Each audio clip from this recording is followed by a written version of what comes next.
Huskers took the field for spring practice number 10 on Monday. Hi, Sean Callahan for HuskerOnline.com. We're edging closer to the April 13th red-white spring game, and Nebraska held one of their biggest scrimmages of the spring this past Saturday. You know, there was some good stuff. I don't think offensively it was to our standard for the whole scrimmage.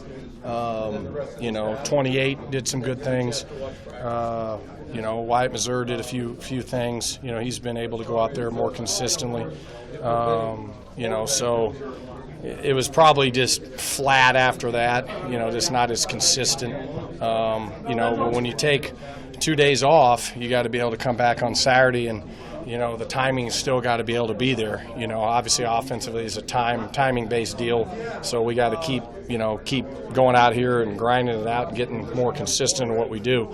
Today's practice, we came out flat, but then the last half of practice was really, really good. But unfortunately in the game, you can't come out flat because you can be down 28-0, and we can't be doing that. It's like a boxing match. We got to come out swinging. And so that's where the inconsistencies are, and no excuses. We just got to come out and put together 4 quarters instead of 2.5 quarters in a practice. Now it's the point of spring where it's kind of hump period, where you're over halfway through. Guys can kind of get in a lull and feel sorry for themselves, a little tired.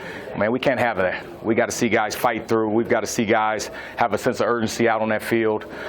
So it's from a mental aspect of just being dogs and love going out there competing every play, every practice, and then detailing everything, fine-tuning the things that we have installed, playing fast, and then being ready for a great spring game. I told our guys right now, in 2 weeks, you're playing in front of 90,000, plus the Big Ten network.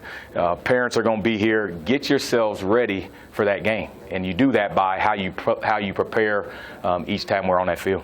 When quarterbacks coach Mario Verduzco evaluated the play of his guys from that Saturday scrimmage, he said there's still a lot that he wanted to see, and he really wasn't happy with their play in the scrimmage. It was a tough day for the Cubes, man, on Saturday. It was one of those sort of goofy days. I don't know why, but it was just one of those days for us, and it didn't seem like we could ever get ourselves in rhythm. And that hasn't happened for a long time, just in my recollection. So it was just one of those days. One guy trying to make a push up that depth chart at quarterback is Noah Vedral, as he's in a tight competition behind Adrian Martinez. And Vedral said it just feels good to know he's cleared, he's eligible, and he's in there competing this spring. There were a couple of hard parts. Sometimes the hardest part is just not getting to compete, kind of getting to watch your teammates and your buddies like Andrew and Adrian and Matt get to take those reps and be like, hey, I wish I could run our plays again, than doing your time with the scout team. And then it was exciting getting to come back when I did get the news, and it was fun to get back and kind of knock the rust off again. And then got hurt toward the end of the season, which again just kind of sucks to stand on the sidelines and watch. But it makes it a little bit sweeter coming back and being able to play again in the spring.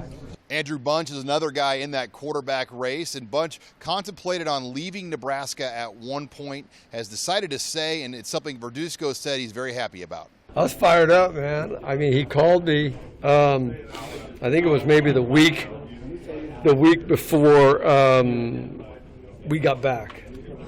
And a week before that, a couple of coaches had called me, right? Yeah. And I talked to them about Andrew, and they wanted an evaluation. It was awesome. It was good. And then he called me the week later and said he was going to come back, so I was excited.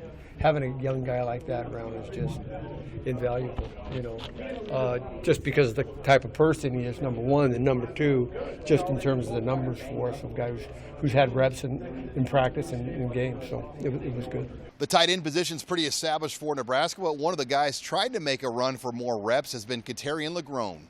It's been going real good. I've been playing faster. I'm starting to get the system down even more than last year, so just trying to play more faster and show my ability. He's a kid that really has a lot of talent. He's still trying to play with more consistency, which he's trying to find his way, but he's improved a lot. I put on the film from last year when he got here in the fall and showed him then, and then showed him where he is now. He can see the development, but he still understands he's still got a long way to go. He's one of the kids that can really be a four core special teams guy for us, and then give us some depth at tight end. And with Stanley Morgan now gone for Nebraska at receiver, receiver's another position up for grabs, and redshirt freshman Andre Hunt is hoping he can crack that rotation this fall. We've been more quiet this year. We don't have Stanley, the big leader, but JD's been a big part. But we've been more silent, not talking as much. I think that's good, actually. Not to get a big head, you know what I'm saying? We coming in, everybody don't think we got a chance as a wide receiver group, but we got a big chance, and stay quiet, you know what I'm saying? Just stay quiet and then show them at the end. Yeah, he matured a lot. Number one, he's learned the playbook. He knows what to do, so he's another guy that can run. So last year, he didn't really know the playbook as well as he'd like, so it slowed him down. Now he knows the playbook, so he can just play. He can use his speed. He's going against Lamar and DeCap every day, and Cam Taylor. So, he's getting better, but, his toughness, mental toughness. Last year, he lackadaisical at times, not focused at times, but now because he's working with the ones and he's going against DeCap and Lamar, he's got to be on it every rep. And you've seen that, made a bunch of plays this spring, and so he's just got to continue to get better, and he's a guy that we're going to definitely depend on and count on this fall. The running back position still continues to be a grab bag as far as things going on, especially with the uncertainty of Maurice Washington's situation. Jalen Bradley continues to try to take advantage of his opportunities. I've seen it in spurts. So I've seen things I really like, and then I see things that I don't like.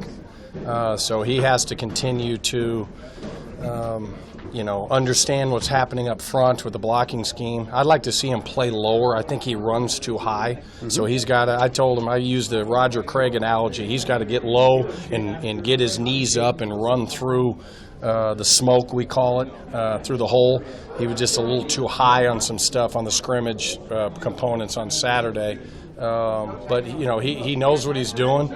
I just like to see him be more consistent in his running style of not dancing, not going sideways. At some point, you just got to go north and get what you can get. So I got to keep instilling that in him on a day-to-day basis. But I've seen things I like, and then there's some things that he's got to keep getting better at. Thanks.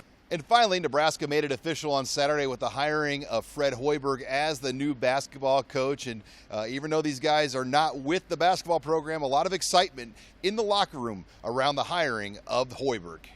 Well, obviously we love Coach Miles and everything he did for us, and unfortunately, sometimes it doesn't work out. And so, Hoiberg's part of the family now, and, he's going to bring I think a really good brand of basketball, and got to go out and recruit and get some more guys and, have a great staff. And so we'll be there to support him, absolutely. Obviously we're excited. He's got one of the coolest nicknames in college basketball is the mayor. But no, we were excited. All the rumors like Dwayne Wade is an assistant coach. That picture on Twitter was kind of funny. But, that hit the locker room. We're excited. That's going to be really fun to have Coach Hoiberg in here and hopefully get our basketball team up and running again. The Huskers will get back to work here on Wednesday for their 11th practice of the spring. Reporting with the Nebraska football team in Lincoln, I'm Sean Callahan of HuskerOnline.com.